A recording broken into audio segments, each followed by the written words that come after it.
we have to talk about it now. We have to get to it. And this is the whole CM Punk, Jungle Boy Jack Perry, the whole AEW thing.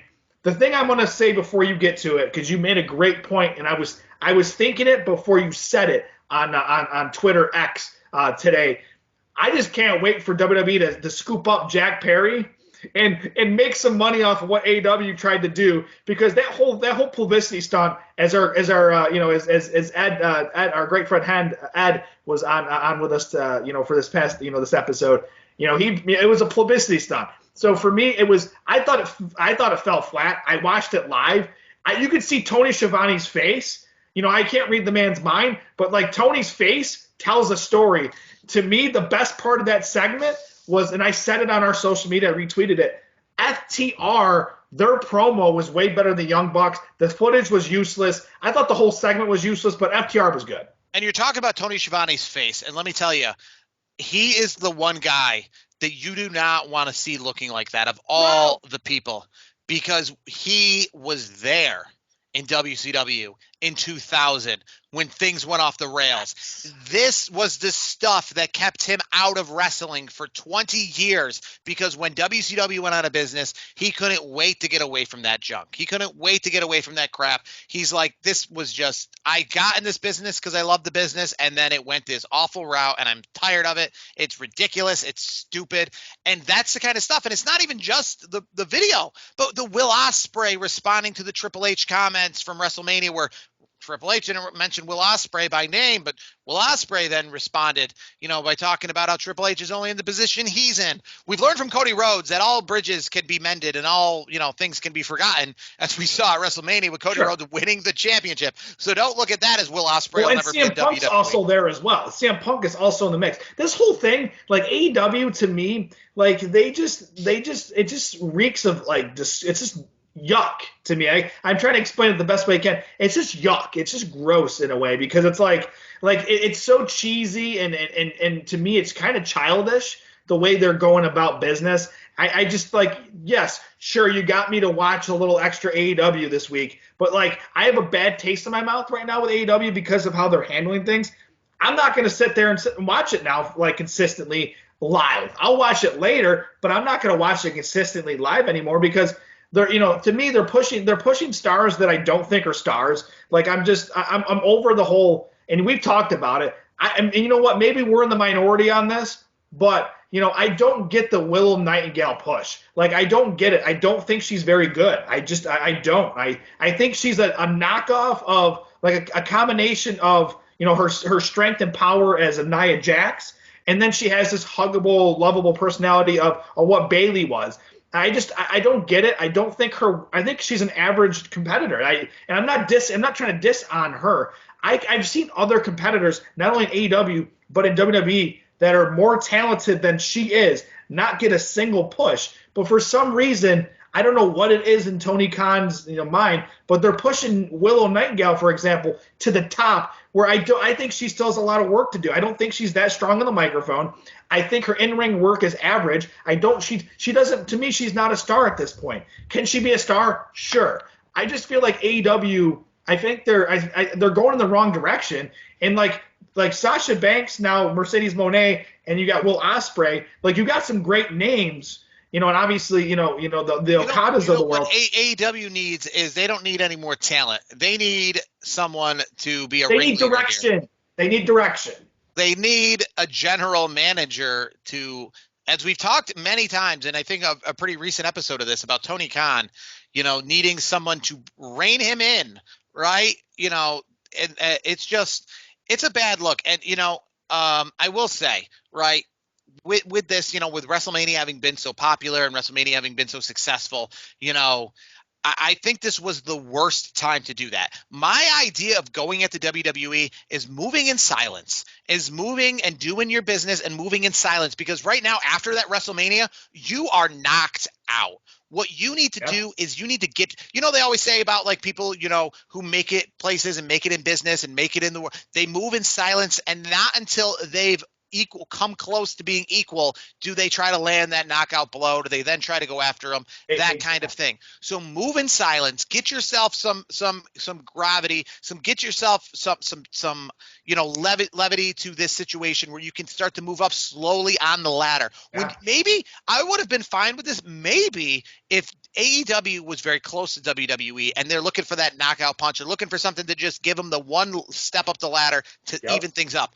But you're so far down the ladder that this looks ridiculous. Like TNA, give them some credit. They established themselves, and then, when things started to get hot, they decided to try to go up against Monday Night Raw that one time. It failed. They went back down the ladder. They reconfigured. They did their thing.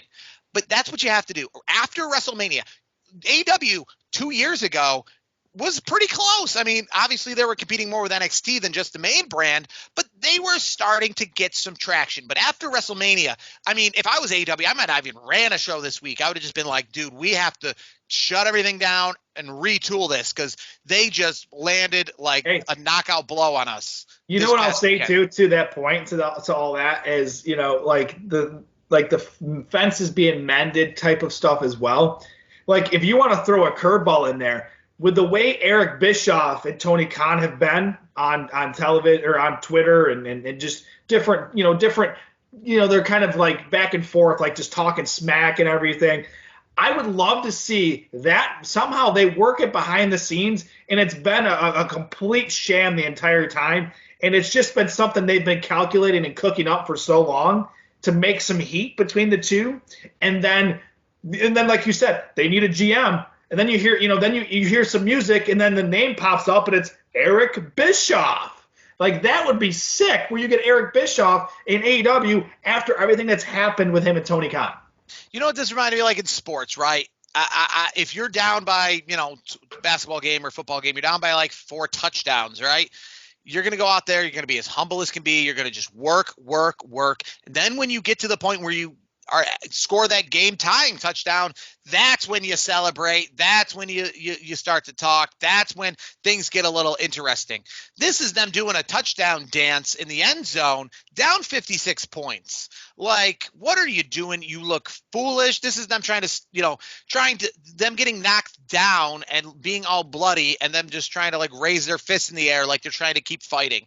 Like, what you got to do, like I said, you got to look at WrestleMania. You got to say, boy, that was tough, right? We kind of got our asses handed to us when it comes to the fact that WWE really just took over. I mean, they went from professional wrestling's juggernaut to now they're not even looking at AEW. They're looking at the NBA. They're looking at Major League Baseball. They're looking at those things to try to go over. They're not looking at other wrestling companies to outbeat. They're looking at other entertainment companies to outbeat. They're like, where do we stand on the ledger with Major League Baseball? Can we outbeat Major League Baseball, NBA basketball, NHL hockey, stuff like that, right? So when you're so far down on that list, what you got to do is just do your thing, get yourself back going, get that underground swell going, get the fans behind you, start to be like Ring of Honor was or ECW was or one of these companies, and just get some momentum, start to work, just go out there, bust your ass, you got the talent, go do it, just pretend WWE doesn't exist, and then someday, 4 or 5 years down the road, when WWE starts to come back down the mountain and you're slowly getting up the mountain,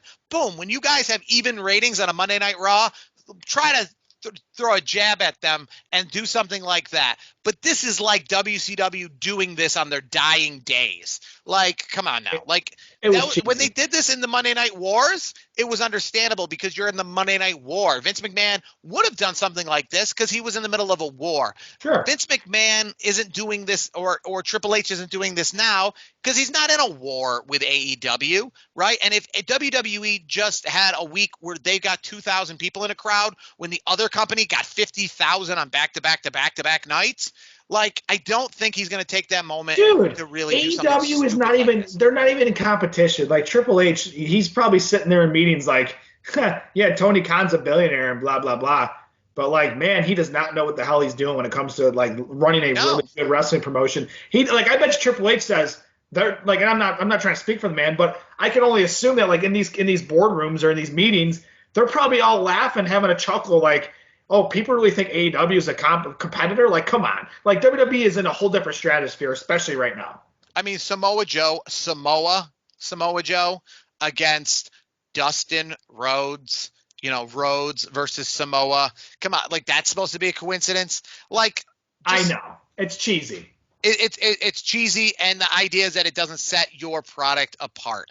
Listen, I know AEW watched WrestleMania, and how do I know they watched WrestleMania? Because the show they put on Dynamite was literally like a cry fest after just like a kid who's throwing out, who just got his ass kicked, so he's throwing out all these insults about your mother and this, that, and the other thing, when you're like, dude, just give it up, right?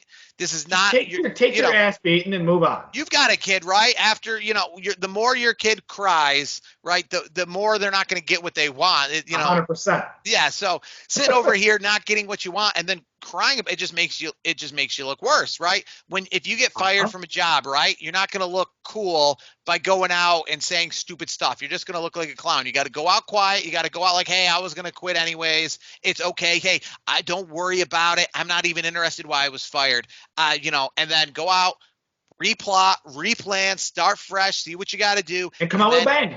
And then come back, right? And then slowly come back. Yeah. That's what you got to do. That's not what AEW is doing. They're being ridiculous. They're being silly. They're doing what they did with this footage. And I guess I'll just end with this, and this is why it's the silliest thing.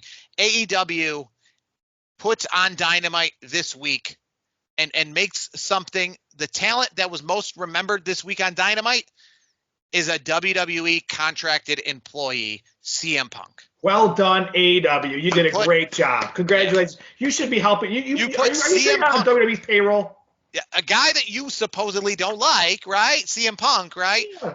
You put him on your programming this week and gave him more in-ring action this week on your programming than he had on Monday Night Raw or anything like that. Hey, so all I can say is, once again, congratulations to the great team of AEW for helping WWE with their PR just a little bit more like they really needed it or anything. So kudos to you. Great job. And like you started this segment, and this, I think Forbes put out the results for AEW Dynamite, and they said CM Punk beat Jack Perry.